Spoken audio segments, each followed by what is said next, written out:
prêcher sur la repentance est devenu un manque d'amour. Lorsque quelqu'un prêche sur la repentance, on lui dit tu manques d'amour. Lorsque quelqu'un star, là où l'homme de Dieu est mis comme une star, au cinéma, un acteur, Jésus-Christ n'est plus en ce lieu. Le Saint-Esprit...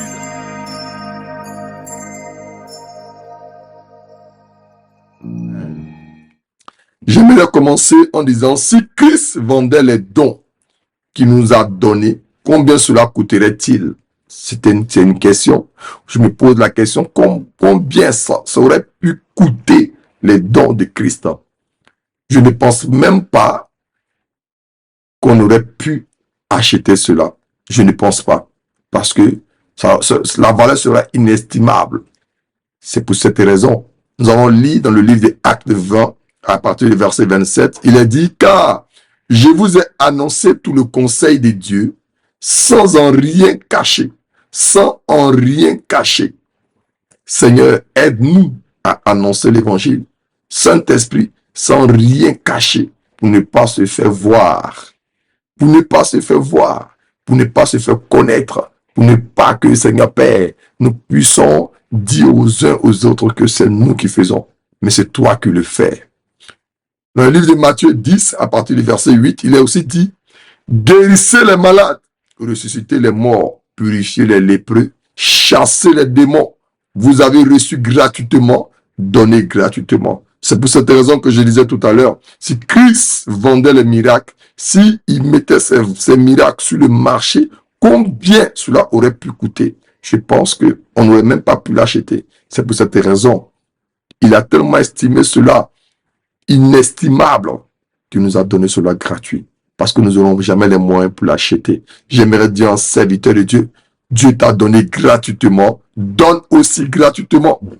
Les églises sont devenues un grand cinéma aujourd'hui. C'est pour cela que mon cœur me fait mal. Les églises sont devenues un grand cinéma où on trouve beaucoup de spectateurs, je dirais même des fidèles, avec comme acteurs les faux serviteurs de Dieu. Ceux qui ont été rejetés, ceux-là qui sont dans le faux depuis le commencement, des faux serviteurs de Dieu. Écoute-moi, bien-aimé. Une église où se trouve une star comme l'homme de Dieu, je veux le dire, je veux le signaler, je veux l'appuyer là-dessus, n'est pas de Dieu. Ce n'est pas une église de Dieu. Dieu n'est plus en ces lieux. Là où un serviteur de Dieu est une star, l'Esprit de Dieu a disparu. L'Esprit de Dieu a disparu. Il peut encore avoir le nom de Jésus, mais le Saint-Esprit n'est plus en ce lieu. Il peut encore avoir le nom de Jésus. Il peut prononcer le nom de Jésus, mais ce n'est plus Jésus qui est là, parce que le nom de Jésus est enveloppé par le Saint-Esprit. Parce que lorsqu'on prononce, on déclare le nom de Jésus, le Saint-Esprit vient s'envelopper en ce lieu. C'est pour cela qu'il dit que là où deux ou trois sont présents en son nom, il est présent. Il est présent au travers de son Esprit Saint. Mais j'aimerais dire à une personne, là où le serviteur de Dieu est une star, là où l'homme de Dieu est mis comme une star, au cinéma, un acteur, Jésus-Christ n'est plus en ce lieu. Le Saint-Esprit n'est plus en ce lieu. J'aimerais te dire, serviteur, j'aimerais te dire, pardon, bien-aimé, fuis de ce lieu, fuis de cette église, fuis de cette église. Je te dis la vérité, Jésus-Christ n'est plus en ce lieu. Parce que ce lieu est devenu un cinéma. Ce lieu est un lieu où on vient regarder les acteurs. Je t'en prie, sors de ce lieu. Tu dois noter, je comprends maintenant pourquoi payer pour les miracles, c'est normal. Avant, j'avais du mal à comprendre. Lorsque le Seigneur m'a parlé hier, j'ai compris. Il m'a dit que l'église est devenue comme un cinéma. Et tu dois dire à mon peuple de fuir de ce lieu. Là où il y a des stars, et que moi je ne suis plus la star, il faut que les gens puissent fuir de ce lieu. Serviteur de Dieu, tu continues à faire payer des gens parce que tu te crois comme un acteur. Vous continuez aussi à payer, peuple de Dieu, parce que vous partez aussi comme vous partez au cinéma. Non, vous n'allez pas au cinéma. Arrêtez d'aller à l'église comme au cinéma, je vous en prie. Arrêtez d'aller à l'église comme au cinéma. Sinon, vous allez continuer à payer. Vous allez continuer à payer, je vous dis la vérité. Vous allez continuer à payer. Vous allez continuer à payer les choses qui sont gratuites. Vous allez les payer, je vous assure, vous allez les payer. Parce que vous allez au cinéma pour aller regarder des acteurs, pour aller regarder des films, et non aller regarder Jésus-Christ de Nazareth. Vous devez comprendre, serviteur de Dieu, Il y a beaucoup de marmailleurs. Il y a beaucoup de marmailleurs. Vous devez sortir de la marmaille, je vous en prie. Vous serez jugés par vos films que vous avez réalisés. Vous serez jugés par vos films, là où vous êtes acteurs principaux. Vous serez jugés. C'est normal. Lorsqu'on fait un film, il y a des critiques de ce film. On peut critiquer l'acteur. C'est pour cette raison que vous serez jugés. C'est pour cette raison que vous serez critiqués. C'est pour cette raison que vous serez mis à l'écart parce que vos films, on le juge, on le critique et parfois on peut même le classer. Tu dois comprendre, serviteur de Dieu. Vous serez mis à l'écart. Vous serez jugé parce que vous avez réalisé des films. Vos films peuvent avoir de succès sur la terre, mais cela ne peut pas avoir de succès auprès de Jésus. Vos films peuvent avoir de succès sur la terre, mais pas de succès auprès de Jésus-Christ de Nazareth. Votre film doit avoir de succès au ciel. Parce que si vous faites des films et que vous êtes des acteurs et que l'on vous apprécie sur la terre, où Jésus n'est pas la star, je vous assure, au ciel, vous serez barrés. Au ciel, vous serez calés. Je vous en prie, serviteur de Dieu, que ton film puisse permettre à Jésus-Christ d'être la star. Que Jésus-Christ soit la star de ton film. Que Jésus-Christ soit l'acteur principal de ton film. Est-ce que tu entends ce que je dis, serviteur de Dieu? Reviens à ton premier amour. Reviens à ton premier amour. Le message principal, c'est rendre honneur à Dieu. Nous devons noter bien que Jésus-Christ est la seule star qui est. Jésus-Christ est la seule star chez qui tout est gratuit. Tout est gratuit. Lisons le livre de Matthieu 10, à partir du verset 7 jusqu'au verset 9. Il dit, allez, prêchez et dites, le royaume des cieux est proche. Guérissez les malades, ressuscitez les morts, purifiez les lépreux, chassez les démons. Vous avez reçu gratuitement, donnez gratuitement. Ne prenez ni or, ni argent, ni monnaie dans vos ceintures. Waouh! Extraordinaire. J'aimerais dire à une personne, j'aimerais dire à un serviteur de Dieu, pourquoi plus de miracles lorsqu'on annonce l'évangile?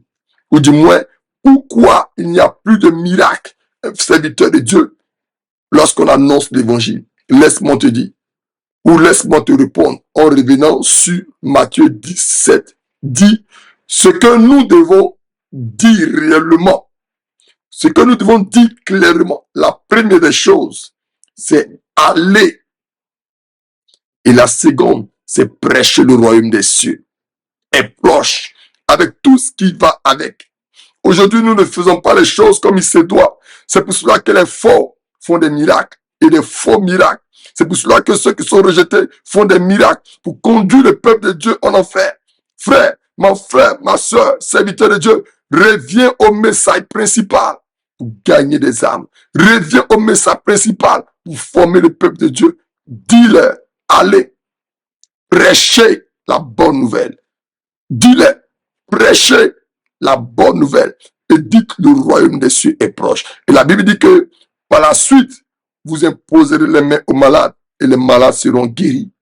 Vous ressusciterez même des morts parce que vous avez permis aux gens de se repentir. Vous avez permis aux gens de se purifier. Vous avez permis aux gens de reconnaître, la supériorité de Dieu. Ainsi, vous pouvez prier pour eux. Ainsi, vous pouvez les poser la main afin que le miracle de Dieu intervienne. Frère, tu dois comprendre cela. Aujourd'hui, prêcher sur le péché, prêcher sur la repentance est devenu un manque d'amour. Lorsque quelqu'un prêche sur la repentance, on lui dit tu manques d'amour. Lorsque quelqu'un prêche sur le péché, on lui dit tu manques d'amour. Frère, toi tu as ta manière de le faire, mais comprends que l'amour dit la vérité. L'amour dit la vérité. Peu importe la manière dont elle va être dite, c'est la vérité. J'aimerais dire à une personne, dis la vérité. Prêche sur la repentance. Prêche sur la repentance.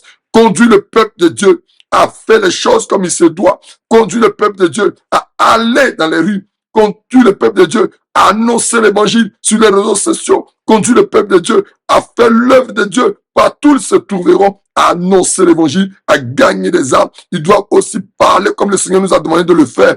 Aller prêcher et ensuite imposer les mains. Imposer les mains aux malades et ils seront guéris. Je t'en prie, apprends-les le principe. Apprends-les le principe. Tu dois comprendre pourtant, Jésus-Christ a prêché sur la repentance. Jésus-Christ a prêché sur l'amour. Jésus-Christ a prêché sur la paix, fait des guérisons. Il a même prêché sur l'argent. Il a prêché sur le pardon, le mariage, etc. Mais aujourd'hui, à cause de votre éloignement du message principal, vous vous éloignez du message principal. Certaines personnes donnent des dons pour ne pas qu'on prêche sur le secret. Certaines personnes donnent ils font des dons, des offrandes, pour ne pas que le pasteur prêche sur les vies de mensonges, sur les vies qu'il mène dans le secret. Tu dois comprendre cela, je t'en prie, serviteur de Dieu. Ne te laisse pas embobiner par les dons. Ne te laisse pas avoir par les dons. Ne te laisse pas manipuler par les dons. Ne te laisse pas marmailler par les dons. Je t'en prie, dis la vérité. Quoi qu'il se passe, quoi que tu puisses recevoir, dis la vérité. Parce que ils essaient de marmailler les gens. Ils essaient de faire des miracles pour gagner le peuple de Dieu, pour gagner des païens. Et toi, qu'est-ce que tu fais? Dis la vérité. Parce que la vérité finit toujours par dépasser le mensonge. La vérité finit toujours par se faire savoir. Tu dois comprendre que Jésus-Christ est la vérité. Je t'en prie, serviteur de Dieu. Prêche la vérité, enseigne la vérité. N'aie pas peur de dire la vérité, même à ton fidèle qui a le plus grand poste dans l'église. S'il pêche, dis-lui la vérité. N'aie pas peur de le perdre. N'aie pas peur de le perdre. Tu ne le perdras pas d'ailleurs parce que tu lui diras la vérité. Il reviendra parce que tu l'as dit pour Jésus-Christ de Nazareth. Pour l'amour de Jésus, les âmes reviendront. N'aie pas peur que ton peuple diminue. N'aie pas peur. Parce que le peuple va s'en aller, parce que tu lui as dit la vérité, parce que tu as prêché sur le péché, tu as prêché sur la repentance. N'aie pas peur de prêcher sur la repentance. Dans le livre de Acte 8, à partir du verset 20, la Bible dit, même Pierre lui dit, que ton argent périsse avec toi, puisque tu as cru que le don de Dieu s'acquérait à prix d'argent. Faut pas que ton don, personne ne puisse l'acheter. Le don que Dieu t'a donné, que personne ne puisse te l'acheter. Quoi qu'il se passe, que ton don soit véritable, que ton don soit sincère, que personne ne puisse te l'acheter. Je le dis encore, si quelqu'un est rappelé à l'ordre, je viens à Jésus-Christ de Nazareth, ou reviens, pardon, à Jésus-Christ de Nazareth, laisse-lui la place de star, laisse-lui la place de ça, et conduis le peuple à être des acteurs dans l'œuvre. Conduis le peuple à annoncer l'évangile. Conduis le peuple à rappeler que le don que vous avez, le don qu'ils ont aussi, c'est un don qu'ils ont reçu gratuit. Parce que si tu fais cela, le peuple aussi fera cela. Parce qu'ils auront l'impression que le don est payant. Parce qu'ils vont te copier. Ils vont faire comme toi. Et tu vas rendre compte de tout cela. Fais attention à ce que le Seigneur a bâti. Fais attention à ce que tu vas bâtir. C'est ce que le Seigneur Jésus-Christ a déjà bâti. Serviteur de Dieu, ne déplace pas la borne. Je t'en prie. Ne la déplace pas. Laisse-la en place. Et travaille. Travaille. Je t'assure. Le Seigneur dit, pour terminer, pour t'encourager, le Seigneur déclare, cherchez premièrement le royaume des cieux. Cherchez premièrement le royaume des cieux et sa justice. Et toutes choses suivront. Je vais te dire, si tu cherches de l'argent, fais l'œuvre de Dieu d'abord. Si tu cherches de l'argent, cherche le royaume de Dieu d'abord. Si tu cherches de l'argent, cherche le royaume des cieux d'abord et sa justice. Et Dieu permettra ce que l'argent vienne derrière toi sans que tu forces. Mais ne sois pas pour de l'amour. Ne sois pas, pardon, pour l'amour de l'argent. Ne sois pas pour l'amour de l'argent. Travaille. Ceux-là qui veulent te donner, ils te le donneront naturellement. Ne les oblige pas à te donner. Ne les force pas la main. Donne-leur l'information. Si tu dois leur parler de la dîme, donne-leur l'information. Si tu dois leur parler de l'offrande, donne-leur l'information. Si tu dois faire les prémices, quoi qu'ils peuvent donner, tout ce qui concerne l'argent, tout ce qui concerne les dons, donne-leur l'information. Ils doivent être touchés. Ils doivent le faire naturellement sans que tu le forces. Ne condamne pas quelqu'un qui ne donne pas sa dîme. Ne condamne pas quelqu'un qui ne donne pas son offrande. Donne-lui l'information. Enseigne-le pour ne plus qu'il soit certainement peut-être un voleur de dîme. Je t'en prie, donne-lui l'information. S'il veut changer, il changera. Il ne faut pas que cela soit une obligation pour toi. Laisse parler son cœur. C'est Dieu qui convainc. Ce n'est pas toi qui convainc. Ne force pas pour convaincre. Laisse le Seigneur convaincre. Si Dieu veut que cette personne te donne un don, te donne de l'argent, te donne quelque chose en retour, Dieu touchera son cœur. Toi, tu n'as qu'à lui rappeler cela. Serviteur de Dieu, reviens au vrai message. Serviteur de Dieu, reviens au vrai message. J'ai mal, Seigneur, pour un serviteur de Dieu. J'ai mal, Seigneur Père. Fais grâce, je t'en prie. Fais grâce, Seigneur Père, et que le peuple revienne à toi, et que ton serviteur revienne à toi, celui-là que tu as appelé, celui-là qui n'est pas faux depuis le départ, celui-là qui veut changer son attitude. Seigneur Père, je prie que, Père, tu touches son cœur, et qu'il revienne à toi, et qu'il ait envie, Seigneur Père, de revenir à toi, afin qu'il soit touché. Je prie que ce message le touche, je prie que ce message le gagne, et que s'il y avait un voile, s'il y avait une muraille, s'il y avait une forteresse dans laquelle il était, cette forteresse est brisée ce matin, Père, au nom puissant de Jésus-Christ de Nazareth. Merci Saint-Esprit pour ton onction, qui libère sa vie, qui libère son âme, qui libère le peuple de Dieu, Seigneur, afin que ton nom soit béni. Je prie que, Père, en ce lieu, Jésus-Christ de Nazareth, je prie que en ce lieu, Seigneur, qu'il n'y a que toi seul. Je prie que en ce lieu, qu'il n'y a que toi seul, Père, qui domine, toi seul qui commande, toi seul qui fait toutes choses, Seigneur Père, comme bon te semble. Je te dis merci, Seigneur, parce que tu es le vrai acteur, Jésus-Christ de Nazareth, de ce lieu. Tu es le vrai acteur de toutes les vraies églises, là où on annonce l'évangile, là où le serviteur n'est pas la star, mais c'est toi la star. Je prie que, Père, les choses soient remises en ordre et que tu reprennes ton rôle, que tu reprennes ta place, Seigneur Père, au sein de l'église du serviteur de Dieu, de ton appelé, de ton élu, Seigneur Père, au nom puissant de Jésus, que toute la gloire te revienne pour les siècles, j'ai prié, Seigneur. Amen. J'aimerais dire à une nouvelle génération de gagneurs d'âmes, nous sommes déterminés. Nous sommes déterminés pour l'évangile. NB, qui signifie, notez bien, le salut avant toute chose. Je suis le serviteur Alain K. Bonne journée à vous. Ciao, ciao. Au revoir.